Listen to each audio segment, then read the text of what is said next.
principles, here's number one. People are important, each and every one. That means you and that means me. And people everywhere. 'Cause these are the things that make us who we are. Unitarian principles, here's number two.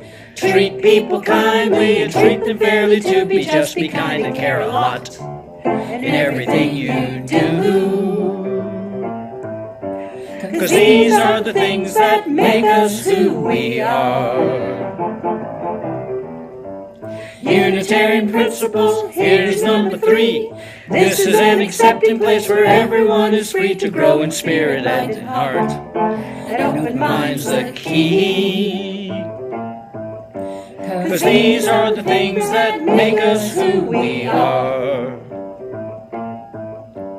Unitarian principles, here's number four. Keep searching for meaning and truth forevermore. There is no creed, I grow my own.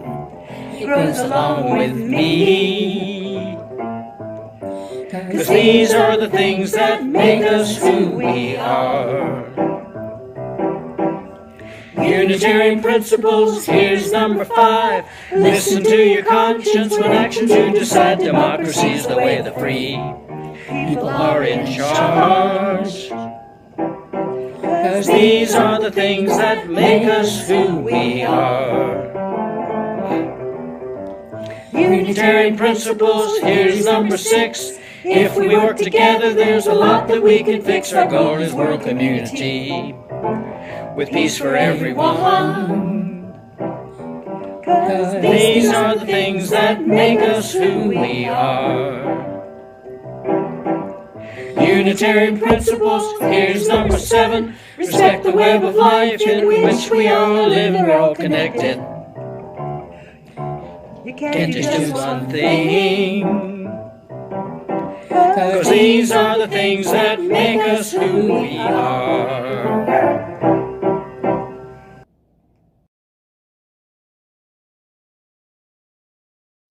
Welcome, my friends, to the online Unitarian Universalist Congregation of Hillsborough worship service.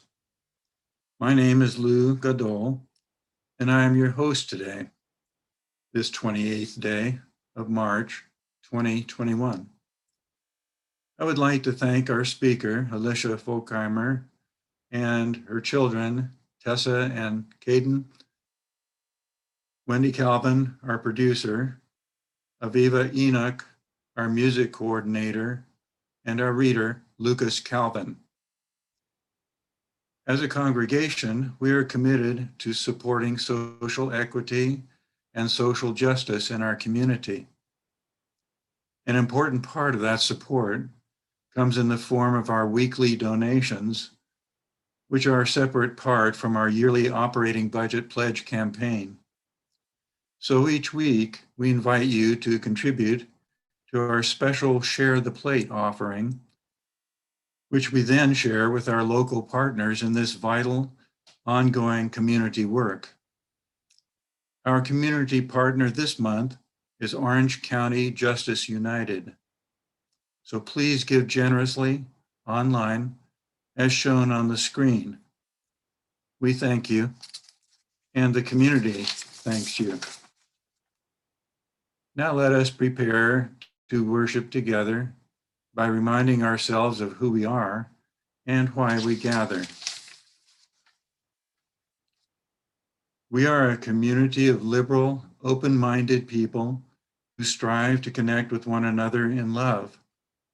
Our spiritual home is located at 1710 Old NC 10, but our community stretches far and wide, with loved ones who join us from all over the country as we engage in Sunday worship online.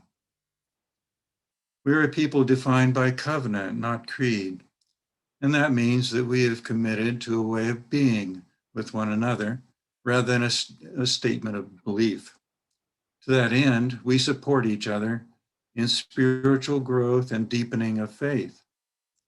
We challenge one another to find more love, both inside ourselves and in the world. And today, we welcome you with open arms to our house of worship. Whether you are from the south, the east, the north, or the west, whether you were born into this faith, found it, or it found you, whether you feel at home or are still trying to find your place, whether you believe in God, are open to mystery, or still have no idea, whether you are unemployed, underemployed, cobbling everything together, overworking, or in school, whether you are holding anxiety, grief, confusion, anger, hope, restlessness, or deep peace, Unitarian Universalism has a place for you. It is right here. And this chalice is lit for you. Each year, in my household, we celebrate a Unitarian Universalist celebration of Passover. Passover is a happy holiday celebrating the importance of freedom. It commemorates the liberation of the Jews from slavery in Egypt. We celebrate that we are free and we remember those who are not free today. At Passover, we celebrate the story of Moses and the people he led out of slavery 3,000 years ago. We celebrate the struggle of all people to be free. Throughout the centuries, the story of Moses and the exodus from Egypt has inspired Jews and non-Jews in times of persecution and hardship. Many centuries after the legendary time of Moses, African people were brought to America as slaves. These slaves longed for freedom, and they were inspired by the story of Moses and the ancient Israelites. When the slaves in America sang "Go Down Moses," they were thinking of their own leaders who were working to end slavery.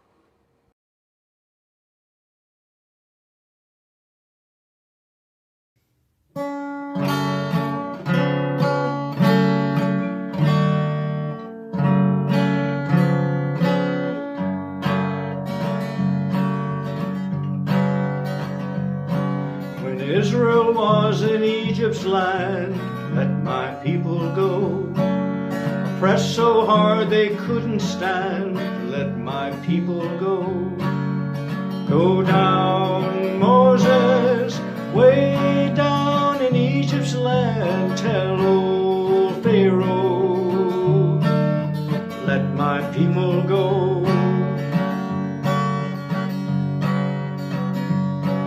The Lord told Moses what to do, let my people go.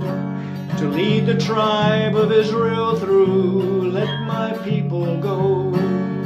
Go down, Moses, way down in Egypt's land, tell old Pharaoh to let my people go. For you the cloud will guide your way, let my people go. A fire by night, a shade by day, let my people go. Go down, Moses, way down in Egypt's land, tell old Pharaoh to let my people go. We need not always weep and moan, let my people go. And wear these slavery chains forlorn, let my people go. Go down, Moses, way down in Egypt's land, tell old Pharaoh to let my people go. Tell old Pharaoh to let my people go.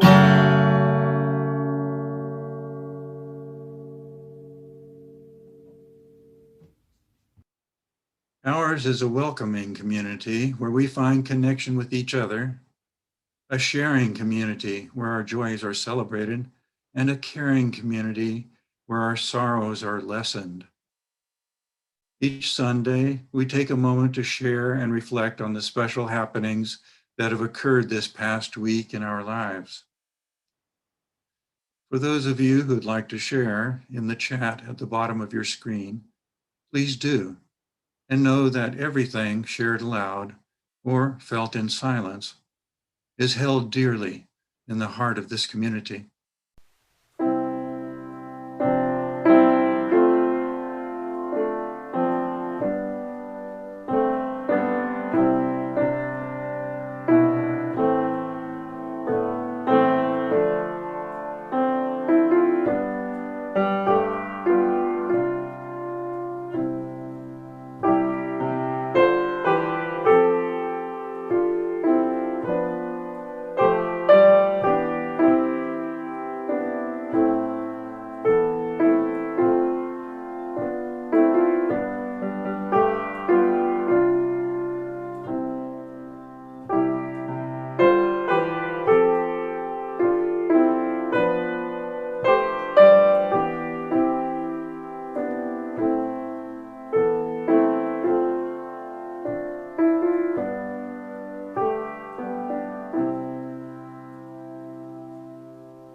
story is called More Than Enough, a Passover Story, and it's written by April Halpern Wayland and illustrated by Katie Kath.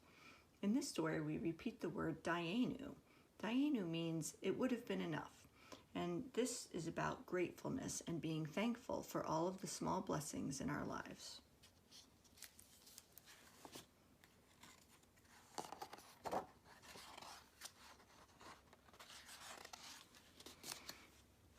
We wander the market, surrounded by colors. Dayenu. We buy apples and walnuts, lilacs and honey.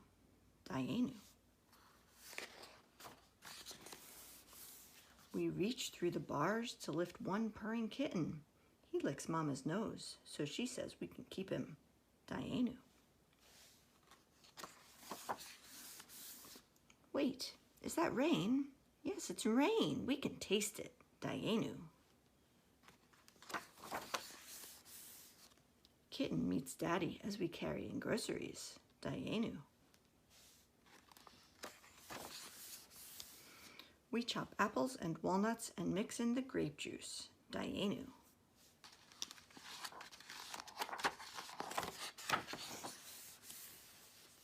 We soak in blue bubbles and dress up for dinner. Dayenu.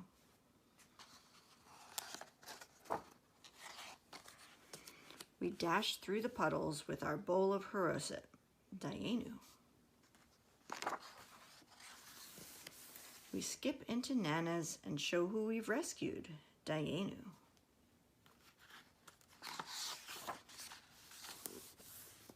We set out the plate filled with symbols of freedom. Dayenu. We ask the 4 questions and all sing Dayenu. Dayenu. There are matzah balls, chicken, and jellied fruit slices. Dayenu. We search high and low for the lost afikomen. Dayenu. We open the door for Elijah the prophet and baa like a goat singing Hadgad Yaz verses. Dayenu. We play with our kitten till Nana says bedtime. She wraps us in blankets, then sings Eliyahu. Dayenu. Her kiss on our foreheads, a purring warm kitten, a feast in our tummies, night rain at the window, a Passover sleepover. Dayenu, Dayenu, Dayenu. The end. Dayenu.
As we conduct our Passover Seder, we follow many of the traditions that Jews have passed down from one generation to the next.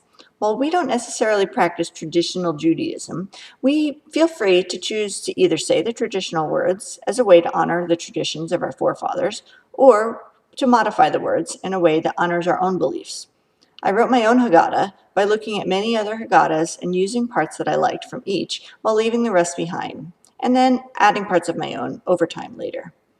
Consider how this celebration relates to some of the UU principles, including number 1, the inherent worth and dignity of every person, number 2, justice, equity, and compassion in human relations, and number 6, the goal of world community with peace, liberty, and justice for all. A Passover Seder is full of symbolic food and drink, so I'm going to tell you about some of the symbols of Passover. On Passover, it is traditional to drink 4 cups of wine, or grape juice for those of us who don't drink wine. These have been seen as symbols for various things. The 4 corners of the earth, for freedom must live everywhere. The 4 seasons of the year, for freedom's cycle must last through all the seasons. Or the 4 matriarchs, Sarah, Rebecca, Leah, and Rachel. Another famous symbol at Passover is matzah. We have 3 pieces of matzah that are stacked together to signify unity. Some people see 3 matzah representing the 3 divisions of the Jewish people, priests, Levites, and Israelites. Others see 3 patriarchs, Abraham, Isaac, and Jacob. Matzah is bread baked without leavening. It's called the bread of affliction because it's what the Jewish people ate in the desert when they fled Egypt. Legend has it that when Moses and his followers fled Egypt, they moved so quickly that the bread they baked did not have time to rise. Let it remind us of people everywhere who are poor and hungry. Let it remind us of those immigrants and refugees who have left their homes searching for a better life in a new land. Let it call to our minds people today who are still enslaved and without freedom. At the beginning of the Seder, I break the middle matzah, and I put aside half to become the afikomen. I hide the afikomen when nobody notices, and then later the children search for it and they bring it back for a reward. The 2 pieces of matzah will be put back together. This symbolizes that what is broken shall be made whole, and our hope is in our children to find what is lost and to bring together what is broken. The next symbolic food is the shank bone.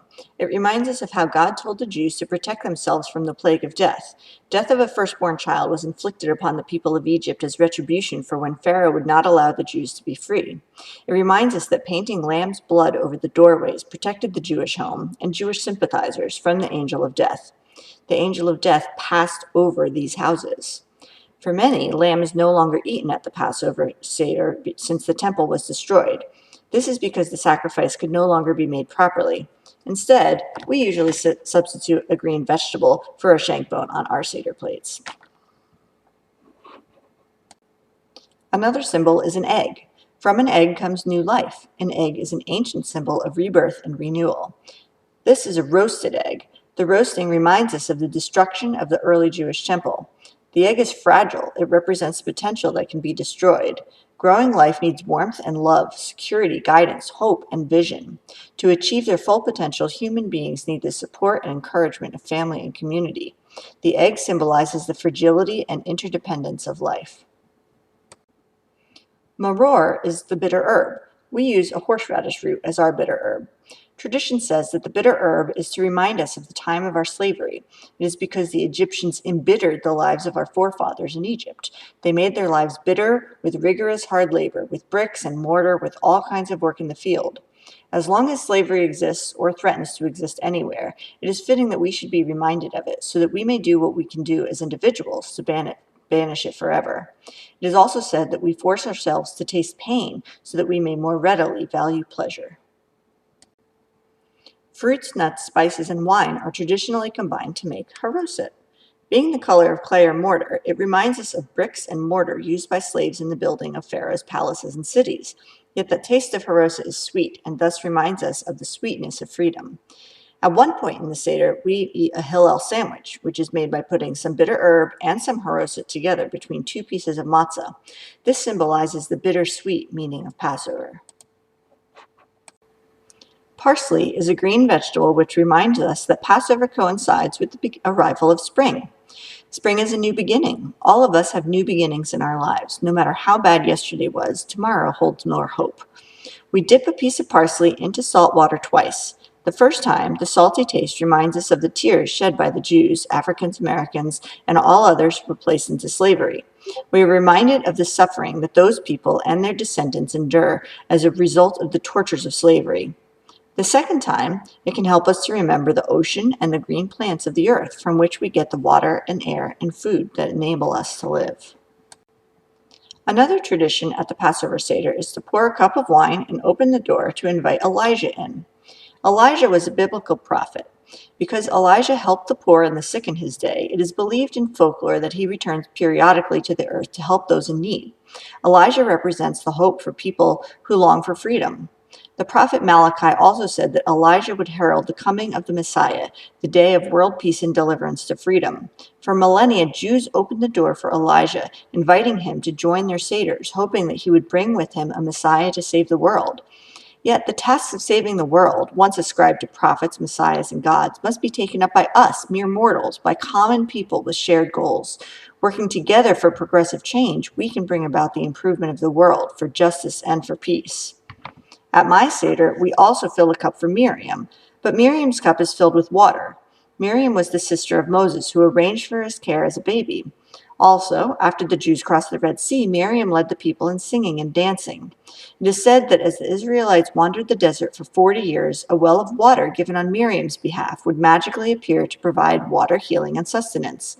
Miriam's cup is filled with water instead of wine to represent Miriam's well. Placing Miriam's cup on the Seder table alongside of Elijah's cup is an expression of inclusion, a statement that the voices of girls and women are welcome alongside the voices of boys and men. We recognize the contribution of women to Jewish culture, both past and present. An orange on the Seder plate is a relatively new custom. It is meant to suggest the fruitfulness for all Jews when members of the LGBT plus community are contributing and active members of Jewish life. While solidarity with the LGBT community was at the root of this custom, the symbolism has grown to also include other groups who feel marginalized from the traditional Jewish community. The orange is segmented, not fragmented, to symbolize that our community has discrete segments, but they form a whole.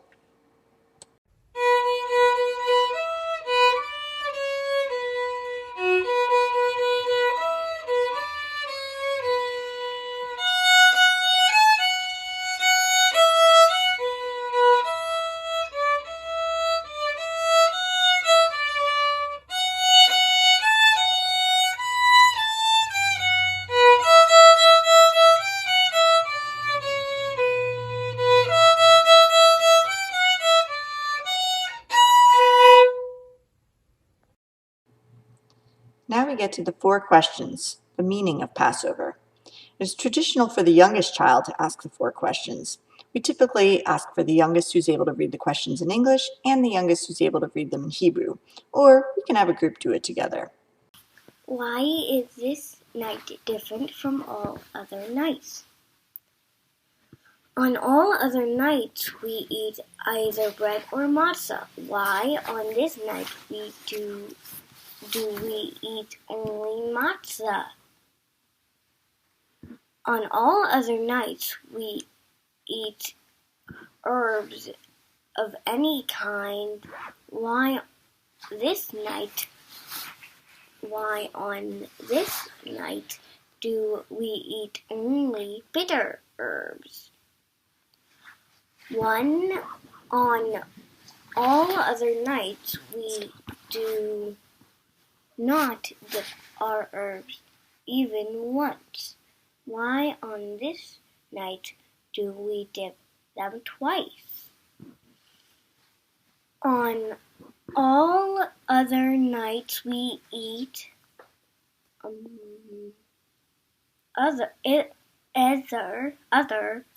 either sitting or leaning. Why on this night do we eat while leaning? Manishna halahazat Mikol halilot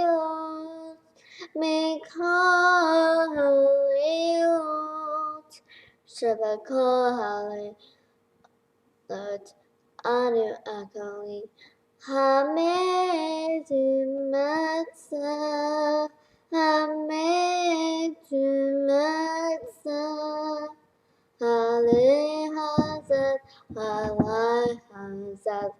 Hulo Matzah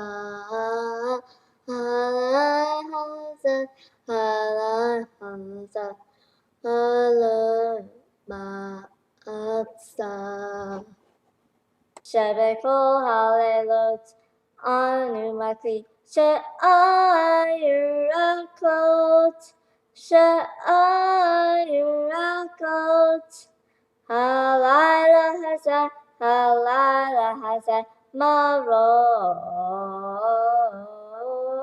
Halayla Hazeh Maror שבכל הלילות איננו מטבילים אפילו פעם אחת, הלילה הזה שתי פעמים, הלילה הזה שתי פעמים. שבכל הלילות אנו אוכלים ונשבנו בין מסובים, הלילה הזה כולנו מסובים, הלילה הזה כולנו מסובים.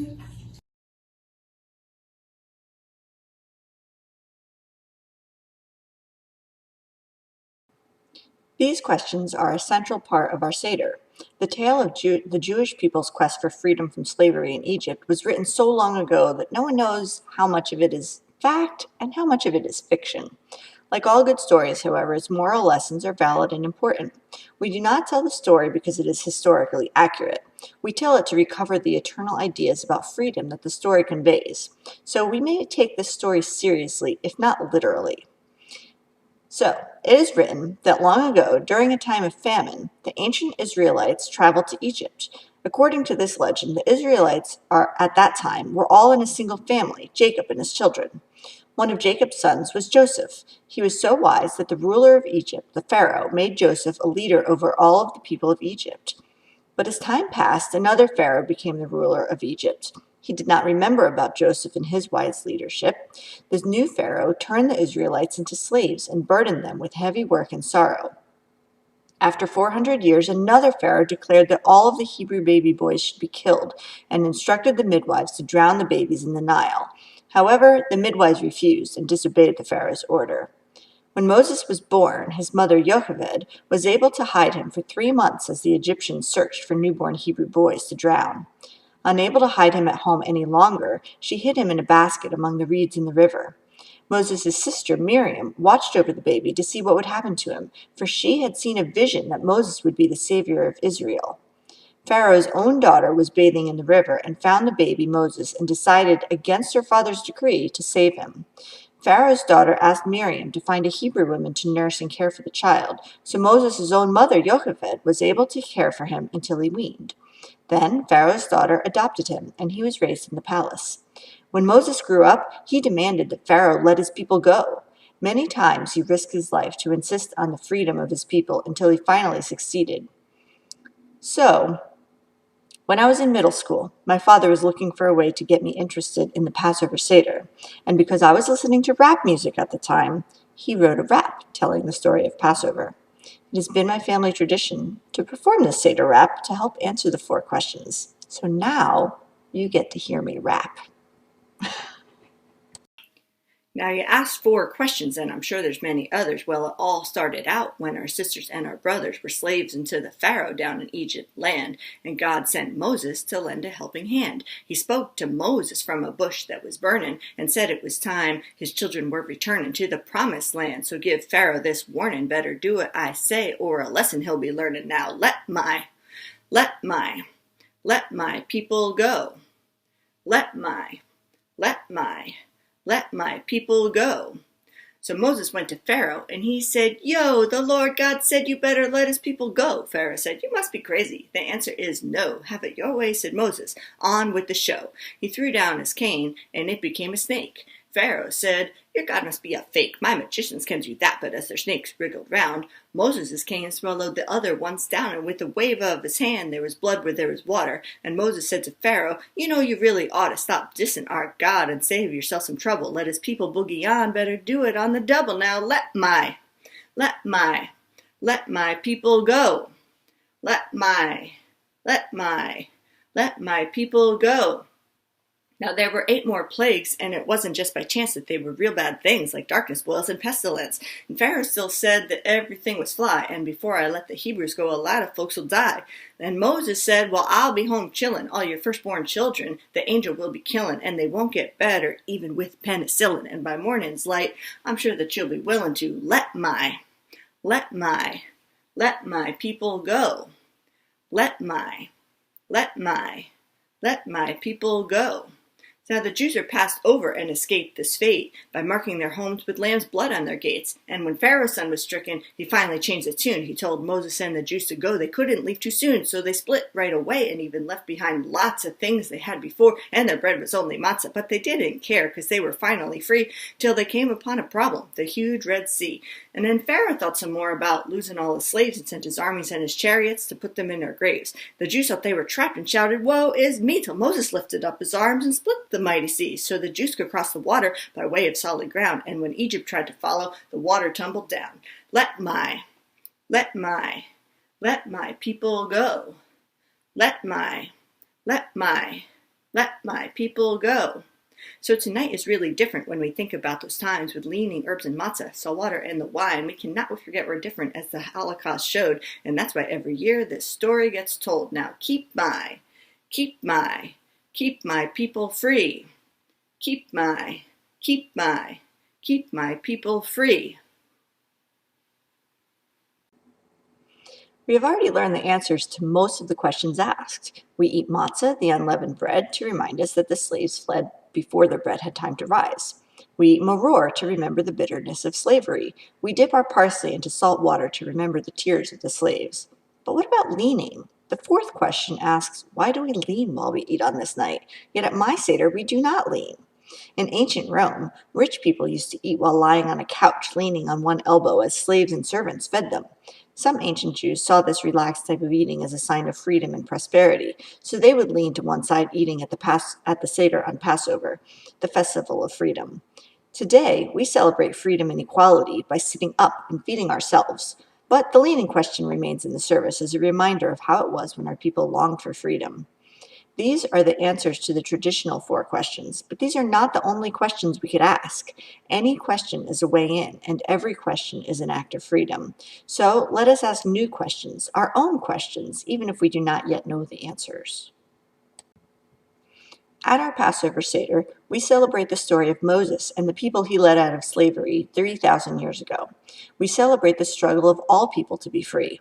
Throughout the centuries, the story of Moses and the Exodus from Egypt has inspired Jews and non-Jews in times of persecution and hardship. The freedom we celebrate tonight is not only freedom from slavery, it is also the freedom to live in peace, with dignity, and with hope for a bright future. The constant vision has inspired people since the ancient times when the Bible was written. Each generation is obliged not only to remember its own exodus, but also to be attentive to those among us here and in the world that find themselves fleeing a state of slavery, oppression, and suffering. 36 times in the Torah, we are told to remember that we were strangers in the land of Egypt. The foreigners residing among you must be treated as your native born. Love them as yourself, for you were foreigners in Egypt. As we celebrate our own freedom, we take notice of the ongoing struggles toward freedom here and in many other parts of the world. Our celebration is shadowed by our awareness of continuing sorrow and oppression in all parts of the world. Ancient plagues are mirrored in modern tragedies. It is hoped that one who studies and understands history may not be forced to repeat the mistakes of the past. As we can see by observing the world today, the struggle for freedom is a continuous one. In every age, some new freedom is won and established, adding to the advancement of human happiness and security. To celebrate the bounty of our lives, we sing Dayenu, probably my favorite Passover song to sing. Dayenu means it would have been enough for us.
What does this mean? It would have been enough. Surely no one of these alone would indeed have been enough for us. It means to celebrate each step toward freedom and then to start out on the next step. It means that if we reject each step because it is not the whole liberation, we'll never be able to achieve the whole liberation. We consider the events in Egypt to be just a part of a historical force that will forever continue. In this spirit, we see ourselves as participants, for now we must dedicate our energies to the cause begun so long ago in Egypt. We recall struggles against slavery and injustice. We sing songs of freedom and peace. We revisit times of persecution and times of fulfillment. When we are persecuted, we must struggle for our own freedom. The more freedom we attain, the more we must help others attain freedom. This is the lesson of Passover. This is why we celebrate the festival of freedom. It is traditional to end a Seder with the words, "next year in Jerusalem." Yet at my house, we end our Seder with the words, "next year, peace in Jerusalem." Shalom Chaverim, Shalom Chaverim, Shalom, Shalom, Lehitraot, Shalom,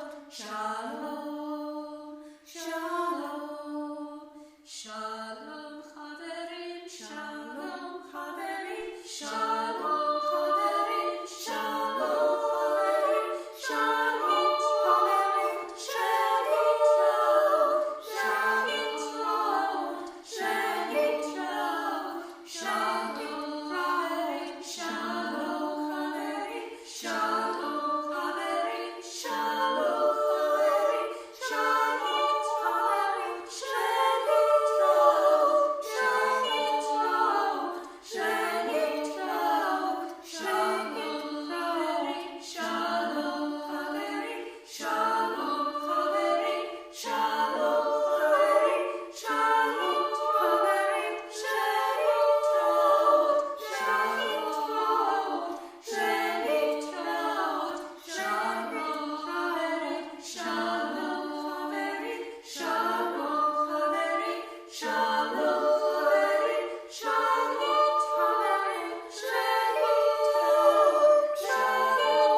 The Lifelong Goal by David Hicks McPherson.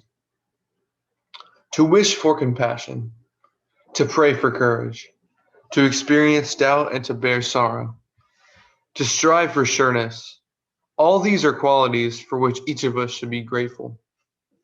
But to feel a genuine fellowship for the whole human family, to act so that our empathy is evident.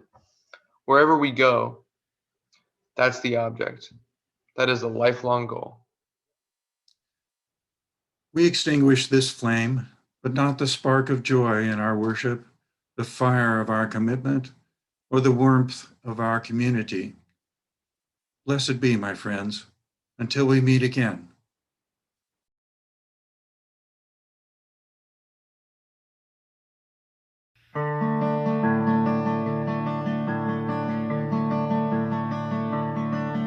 To my loved ones and relations, with me in spirit every day, to neighbors I have not yet met, close to home and far away.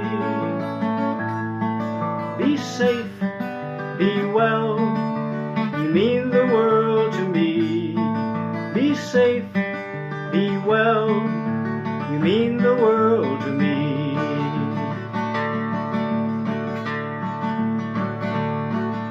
My friends who make good music, sharing joy both far and wide, and to those who we depend on to teach, to heal and guide. Be safe, be well, you mean the world to me. Be safe, be well, you mean the world to me.